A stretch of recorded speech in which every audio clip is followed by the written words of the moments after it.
There he is. Yeah, buddy. That's a decent fish. Nice fish, man. Well, that was such a great hit. Dude, that was awesome. Yeah, baby. Ooh, good fish, man. That's a pig. That's a nice one.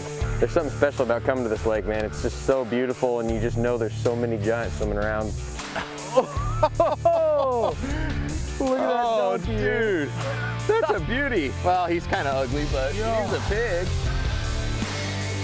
My will divine there took everything to find it. Sweetwater, follow me. I've been through the fires. I crawled under the wires.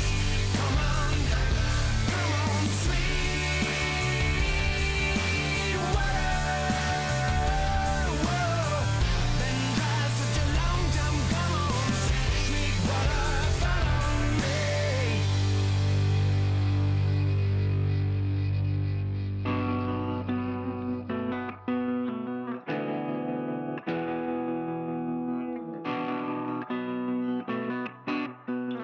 Lake Guntersville. This is my home lake, and I was really excited. You brought me down to Logan Martin that one time, and I was really excited to show you Lake Guntersville, especially this time of year. Early fall is one of my favorite times of year to fish Guntersville because things start cooling down. The fish are still in the grass. There's still plenty of grass, but the grass starts dying. Yep. And when the grass starts dying, there's more and more space underneath those grass mats for the fish to move around. It's perfect for flipping and frogging, and that's what we wanted to do. We wanted to get out there and get some great frogging action. Dude, Joey, what a great morning, man. I know, this man. is beautiful. You got the fog right over Lake Guntersville, and you know the bass are gonna chomp today. Absolutely. Yeah, I mean, this mid-October, this is just such a prime time to be here, and I'm glad I got you in the front of the boat because you know this lake.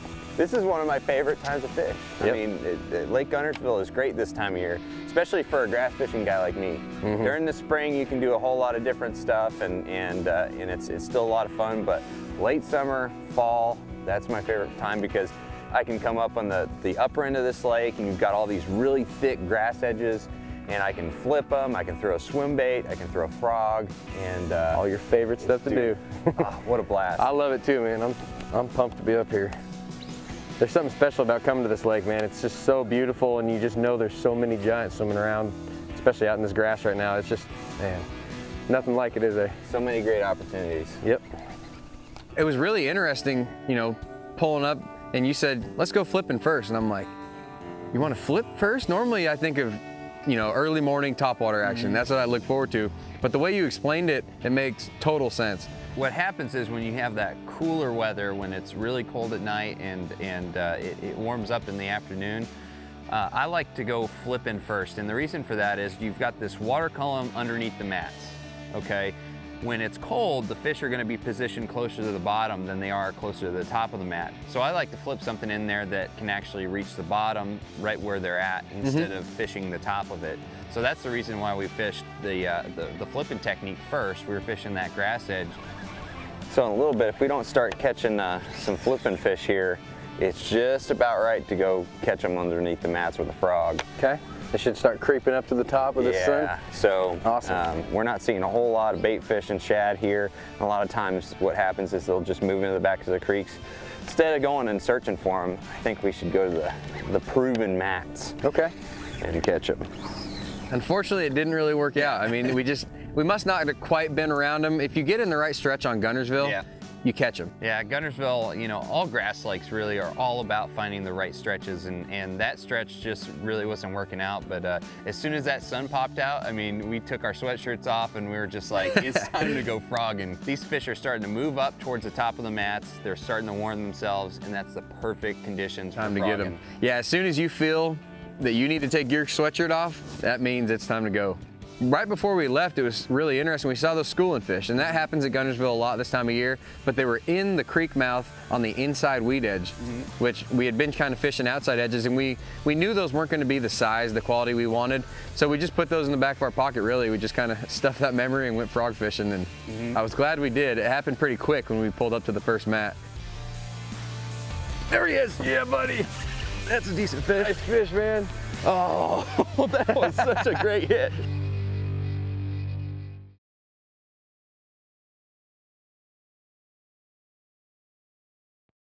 Sweetwater is brought to you by Bass Pro Shops. Your adventure starts here. And Z-Man.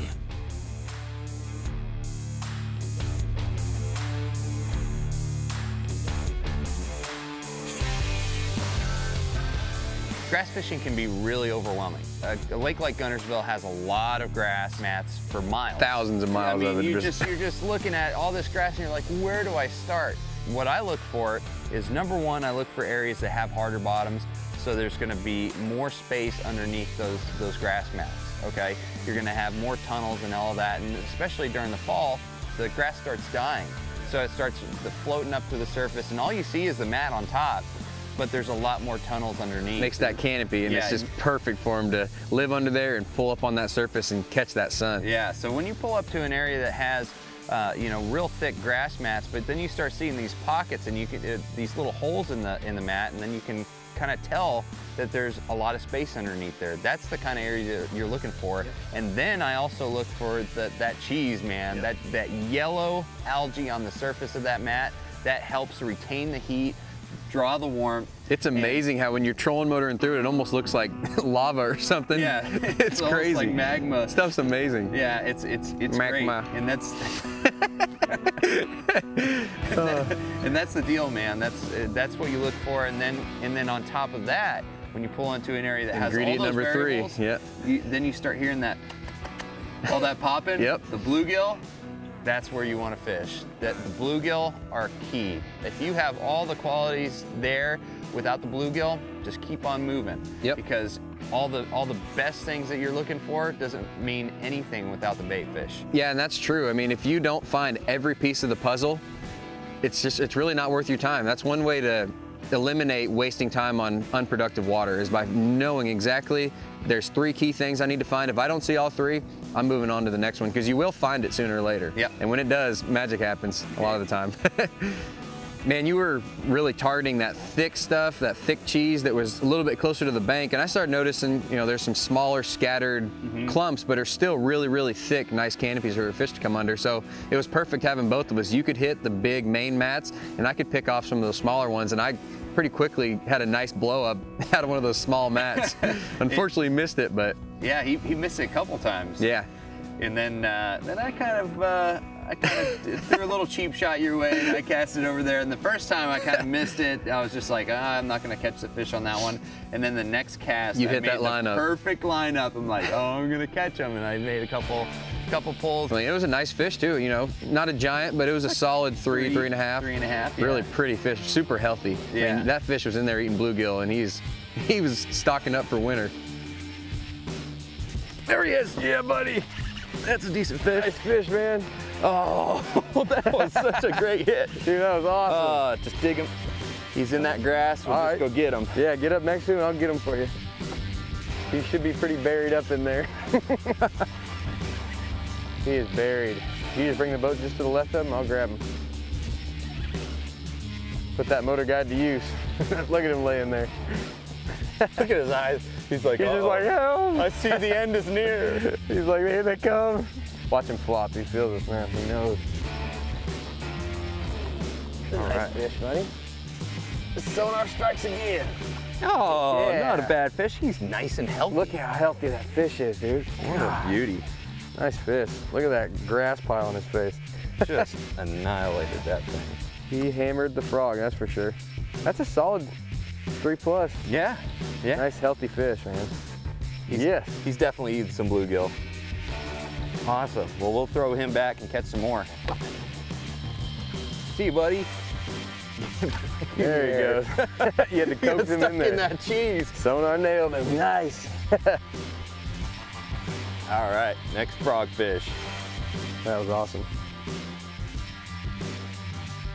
Ooh, saw something move. A little mat wiggler.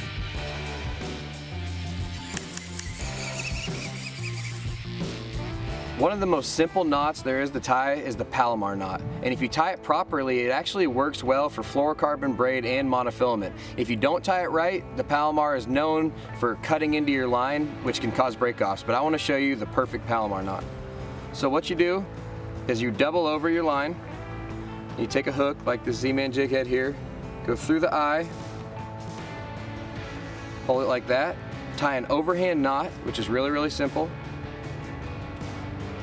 And then with that loop you just made right here, what I do is I spread it with my 3 fingers, grab the bait, and pull it through. Now this is the extremely important part. When I'm pulling that knot, I want to keep this finger, my index finger on my left hand, in the loop. So I'm going to pull it up onto there, like that. I cinch it, and that keeps all my lines straight. Then I take my right hand index finger and I put it down at the bottom of this one, and I try to pull them down all together. So if they get off, if they get a little bit uneven, then I'm going to get them tight. Now here is what you see right here. If I pull this down onto my finger, the knot's going to actually flip up onto itself and form right there. Boom, it popped up onto itself. Then I can wet it, pull it tight, and you're not going to have that issue. If I didn't do it that way, when I was cinching it down, those lines are going to get uneven and it's going to fray when you cinch it down close to the eye of the hook. That's extremely important to tie it properly. For more knots and other fishing tips and techniques, go to sweetwaterfishingtv.com, and also make sure to like us on Facebook, Instagram, and Twitter. You won't be sorry.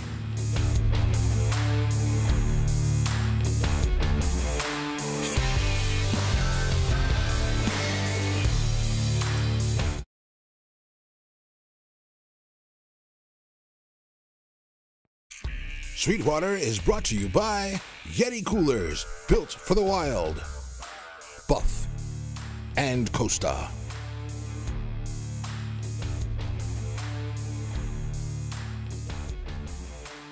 After catching that one really good fish on the frog, obviously we just wanted to fish the frog all day. It was just starting to get good, and then the clouds rolled in. And it started getting chilly again. I could see you were hurting, man. Oh, I saw when that was coming. I looked behind us. And oh man. Why is this happening? I want to really show Joey some really good frog fishing, and then all of a sudden, clouds roll in. Yep. So we knew we fished for like another 45 minutes, and there was nothing going on with the frog bite. So we had those schoolers. Yep. And we wanted to just at least get the rod bent. So yeah. We went over to the schoolers and instantly started catching some fish. I caught one on a chatterbait right away and started catching them on that. And you ended up catching one on a spinnerbait and a top water. Here it comes. Oh. Here it comes. There he is. Oh, fish, good baby. job, man. He hit it 3 times. Gosh, he just waked after, nailed it. Oh, nice. Awesome. He's not big, but he's a lot of fun. Get out of the grass, fish. Oh, man. Good job, Joey. It's fun to switch gears every once in a while. You know, this cloud cover rolled in, and you could tell that frog bite was hurting. Yeah, it died. All right, fish, I'm gonna let you go. Oh, there he is. Yeah, buddy. There he is. Is it a good one? You nailed it, man. Nice fish. Cool, Oh, dude. man. They are eating that chatterbait. Again, not a giant, but no. Man, what a blast. Cool. And that diesel shad on the back, that's Yep. a perfect trailer right It is, man. Good job. Man, I tell you what, these coasters are awesome. Yeah, they are. It's so important to have really good polarized lenses.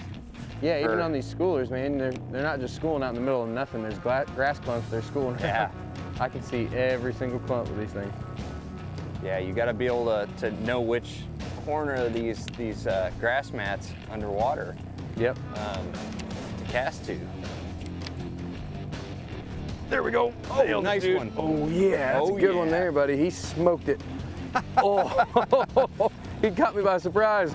I think you can handle that one. I'm gonna catch another one out there. Dude, he smoked it. Look for doubles. That's a little better fish there. Yeah, it is. He's beautiful, man. What awesome colors on that fish. Yeah, he's a nice one. A little better. There we go. Man, he just had the trailer hook right in the tip of his nose. Wasn't hooked that great. What a pretty fish, man. Look at the colors on that thing. I mean, does a bass get much more perfect looking than that? The only thing to make it more perfect looking, if he was like 8 pounds, it might look a little more perfect, but yeah. That's the body, that's the body style you want to see. Wow. Thank you, fish. Cool. Hammered it. Man, these schooling fish are fun, but that sun's starting to come back out. That could get interesting if we go back to the mats. Yeah, I've got one mat that we have to try at least tonight, sometime. we'll wait for that sun to bake those mats for a little while longer, and then we'll go. Try to catch another one while we're doing that. Oh, there he is. Fish? There he is. All right. I can't. Sweet, man. Oh, right at the there boat. he is. Not a bad one. Not a bad one. Got some eelgrass on his face. Maybe that's what they're sitting in out He here was stuck in the grass. off the edge. Come here, buddy. There's no better grass bait than that chatterbait. I Not a love bad catching fish. these schooling fish. That was a lot of fun. That was a nice school of fish. They weren't big, but we just needed something to boost our morale. And that's why it's so important to, you know, remember those things that happened earlier in the day. If we would have just kind of blown that off and forgot about it, we could have wasted that whole cloudy patch of the day not catching anything. Just kicking those frogfish too much, and it just wasn't happening. When we knew it, we've gotten good over the years at adjusting and knowing when it's time to put something up. Oh, look at that donkey, dude. That's a beauty. Well, he's kind of ugly, but he's a pig.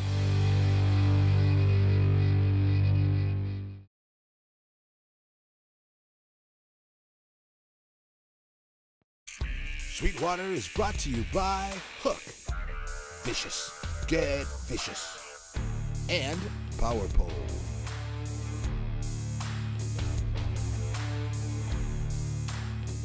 Those schooler fish were a blast. I mean, they weren't very big, but they were still a bunch of them there. And we could have sat there and just waxed on them all day long. We would have, but the sun started coming back out. Started to come back out, and then I looked at you, and you just kind of looked at me, and you're just like, yeah. This is a bonding moment. Time to go catch some more frogfish. We gotta go catch some more frogfish. And so I had one stretch that I had in the back of my head the entire time. I'm just like, if we get some more sun, this is the spot I want to go to.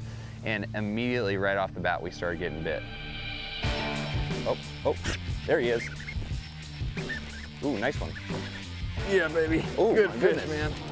That's a pig. That's a nice one. He's not even fighting. Oh, there he goes. Oh my gosh. That's a donkey. Dude. Oh, look at that. He is beat up. Oh, look at that donkey. Dude.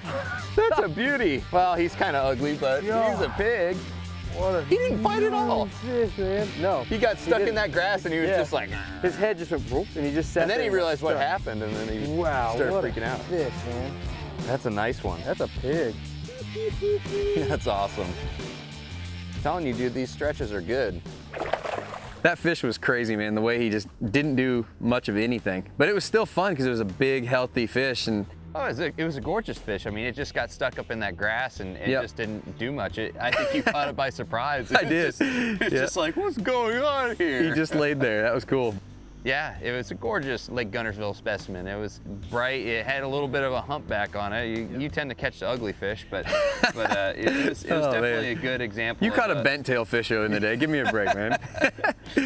I did catch that one bent tail fish. Yeah, he looked like he got hit by a motor guy. Swimming through the mat. Yeah. One of the cool things I was doing was I had weights shoved in the belly of my frog, and you had actually shown me that a while back when we got to fish together on Guntersville, and it was perfect the way it was cutting through that cheese. Those extra little tungstens in there. It creates a little bit of a trench and rattles when too. You're pulling that bait through there, and it gives the fish on the really thick mats. I use more weight. Yeah. I use little BBs, like the BBs that you'd shoot with a BB gun. Yep. They've got that hard coating on them, so they do rattle around just like your tungsten weights. And they create that really good trench in the mats that give a really good target for those bass to eat that frog. It's amazing. You'd think with that good target that they wouldn't miss it as much, but we pulled up on that first mat and I fired out there and started missing them. And that one just blasted it. That one fish was I worked it 3 feet and he blasted it again, worked it another couple feet, he hit it again. I was like, come on, man. It's so persistent. I was just like, this is amazing. Usually a frogfish, you only have this one little strike zone, you know, this one little circle diameter that they're gonna actually be willing to hit. Oh. Yeah, buddy. There's a nice one. Come here, buddy. All right, man, another frogfish. Oh man, that's so exciting. That was awesome. They hit that frog, and you saw him too make a little. You know, yeah, he was just like boil. I just saw something out of the regular. It was just kind of like the frog kind of lifted up a little bit. I'm like, huh. And so I moved it a couple more shots, stopped it, and then crushed awesome, it. Man. That was awesome. What an interesting day. Man, this was a lot of fun. You know, we came out here when we wanted to just throw the punching rig and the frog. Yep. And then we ended up catching a couple fish on a frog early on. But you got to adjust when things change, and that cloud cover rolled in. We caught a few schoolers and then came back to the frog and finished up the day with some good bites. So that's a lot of fun, man. It was a lot of fun. There he goes. Doon doon doon doon doon. Awesome, man. What a great day. So after that fish, man, we had been talking about eating all day, and we've got some great restaurants in Guntersville, and you wanted a steak and I needed some fried catfish. I was starving. We didn't eat all day, and we were ready to go. Once we started talking about it, it was time to get off the water and go get some food. Yeah, but man, what a great day. It really was a lot of fun, and you know, the fishing wasn't spectacular. But we'll be back. Yeah, we'll be back for more Guntersville action. We will be back, and Guntersville is loaded with fish. It's a beautiful location, and just one of my favorite places to fish around the country. It's so cool because almost every time you go, you know you're going to have that chance of catching a 4 to a 7, 8 pounder. And we caught one in that range. He was on the lower end of the range than the upper end, but hey, that's how fishing goes, man. But still, overall, great catch, and I was really glad to see you catch a nice Guntersville fish on a frog. That was the whole point of that day, was to get out there and catch a nice Guntersville matfish. Yeah, and we did. That was a good quality fish, and it saved the day. We were kind of bummed. I mean, going out there with such high expectations like we always have, but things change and things happen, and you got to know how to adjust. And the way we pieced together that day, I wouldn't have done it any different. I know you wouldn't have either. I mean, we did what we could with the conditions that we were dealt with, so.